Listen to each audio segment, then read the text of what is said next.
Hi there, it's Tom back with you again, the Accidental Octogenarian. I've been absent for a week or two because I've had a little bit of work to do around the house. I had some gutter work to do up on the roof. Rainwater gutter was pouring onto the back of the house instead of down the outlet pipe. Outlet pipe had come adrift, so I had that to put back together. And then I had to do a little bit of work up on the balcony, a bit of paint work, and checking out glass for the windows. I must have 100 windows upstairs, 100 glass panes. Still, that's the design of the house. And I tried to get a little bit of this done before Christmas. So we got that started, not finished. The guttering's finished, but the glasswork's going to take some time. Never mind, it's all progress. So I thought I'd have a break over Christmas, and now that we've got Christmas over, we're just waiting for the new year to come. I thought I'd spend a little bit of time recording a new video. So today I wanted to tell you about an interesting little thing that happened whilst I was in the Royal Air Force, which is now some 50 years ago. It was one of those moments when you look around for someone else to speak, and then you panic a little when you realise that you're the most qualified person left in the room.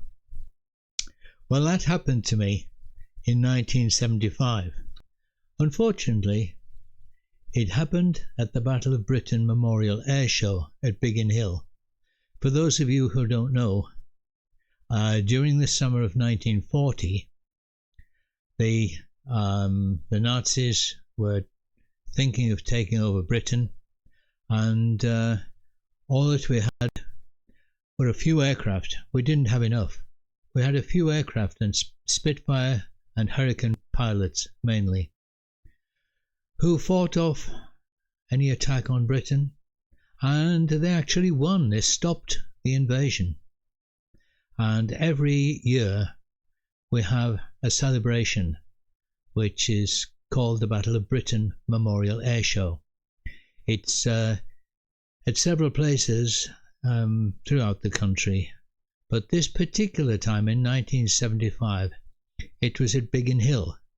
Biggin Hill was Fighter Command, and they used to send the fighter aircraft out from there to ward off the enemy aircraft. Small detail, it was almost cancelled because the only person left to save it, a junior technician, barely out of training, still wet behind the ears, still trying to work out which button on the toolkit opened the toolbox. Let me take you back.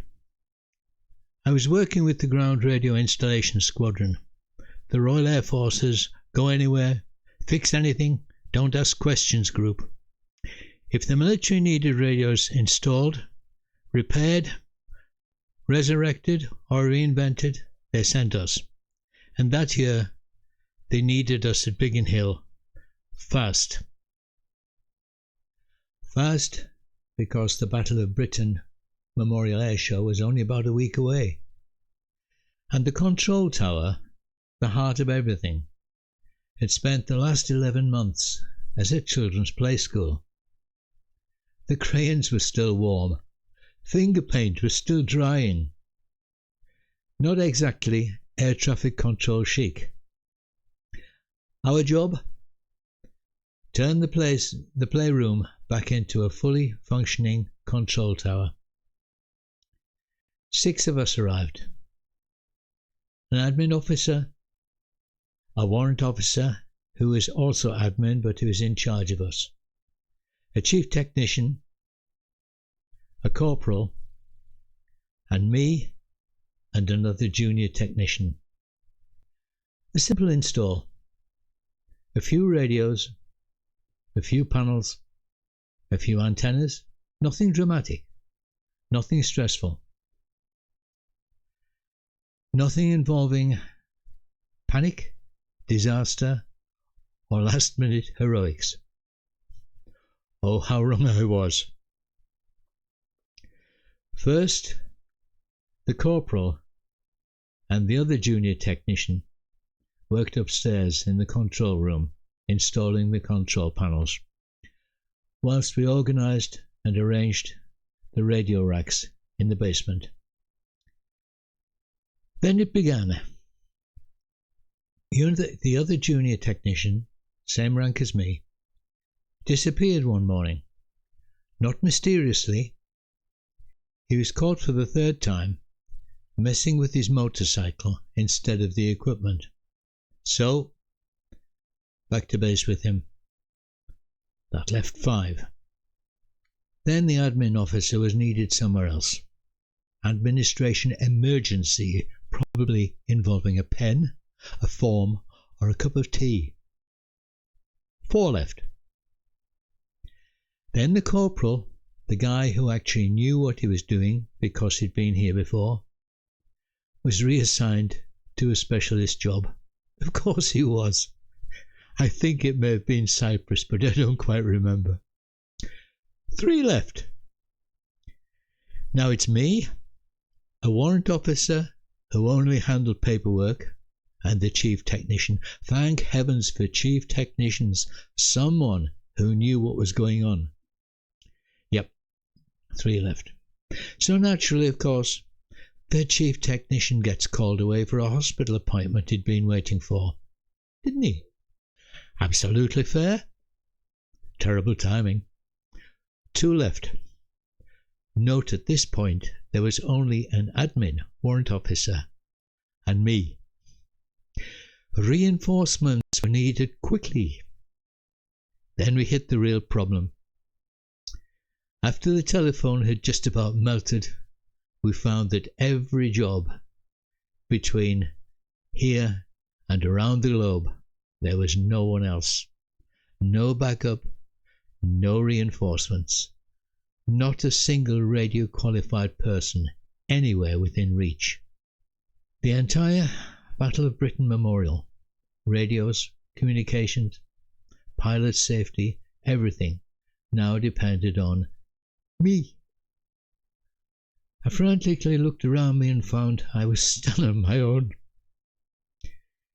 A junior technician, still practically new, still wet behind the ears, trying my best not to look horrified. Meanwhile, the warrant officer asked Tom, can you do anything? Which is the military equivalent of, we're doomed unless this child can perform miracles. The next morning, the radio equipment finally arrived. Brand new, factory sealed, never used, pristine condition, naturally just what we needed. The brand new boxes were marked 1944. The warrant officer went pale.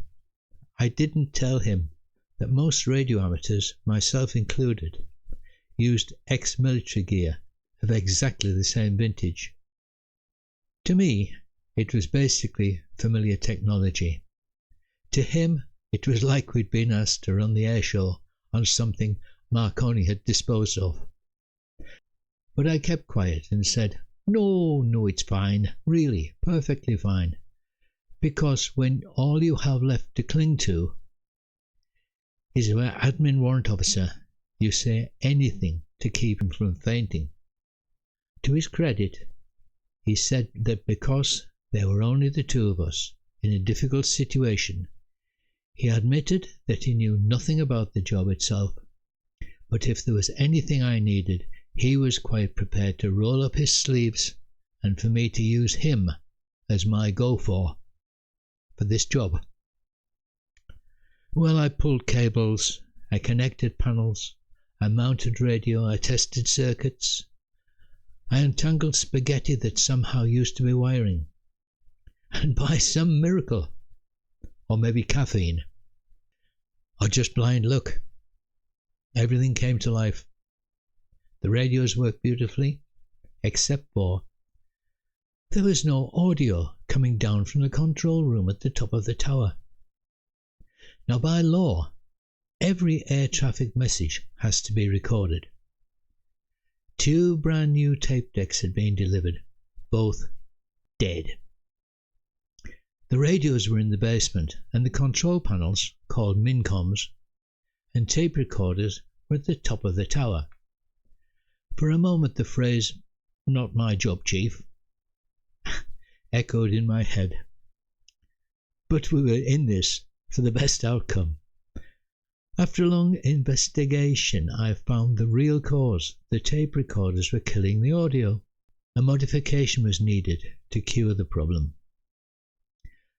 It was then I sent the warrant officer on a 120-mile round trip back to Henlow with a list to fetch the parts I needed. Yes, I sent him. This was the moment I realised something astonishing. I was now in charge of a man 4 ranks above me, who, to his credit, took it extremely well. He returned, I fitted the parts, and suddenly everything worked, just in time. The show went ahead perfectly. Hearing the radios crackle with life, seeing the pilots enjoying themselves, and watching a Bf 109 Messerschmitt in full German wartime livery roar down the runway with the Spitfire chasing it, it absolutely gave me a lump in the throat. This was, after all, exactly what we were celebrating. For a brief moment I thought quietly to myself, well, thank heaven that worked. A few days later, back at base, another airman of my rank was ordered to accompany me, along with our flight sergeant. That only ever meant one thing: you're in trouble. My stomach dropped. I replayed the entire Biggin Hill job in my mind. What had I done wrong? Turned a switch the wrong way? Touched the wrong cable? Accidentally ordered a warrant officer to his death? We marched into the office, and there stood the entire group. The chief tech, the warrant officer, the admin officer, and our squadron commander, looking quite serious, all staring at me. Oh my God, I thought, what have I done? Then the CO broke into a smile, and he said, for virtually saving the Battle of Britain Memorial Day, you've been recommended for accelerated promotion, and I'm approving it. I didn't know what to say, because honestly, all I'd really done was this. I'd stayed when everyone else disappeared, mainly because I had no choice. I just had to. I'd done my best, and somehow, accidentally, I'd saved the show. So that's how in 1975, a junior technician with a screwdriver and blind optimism became the accidental saviour of the Battle of Britain Memorial Show at Biggin Hill. Well, if you enjoyed the story, hit the like button. And if you've ever accidentally ended up in charge of something you weren't prepared for, let me know in the comments. But trust me, you're in good company. Bye for now. We'll see you in the next one. The Accidental Octogenarian, signing out until next time. Bye bye.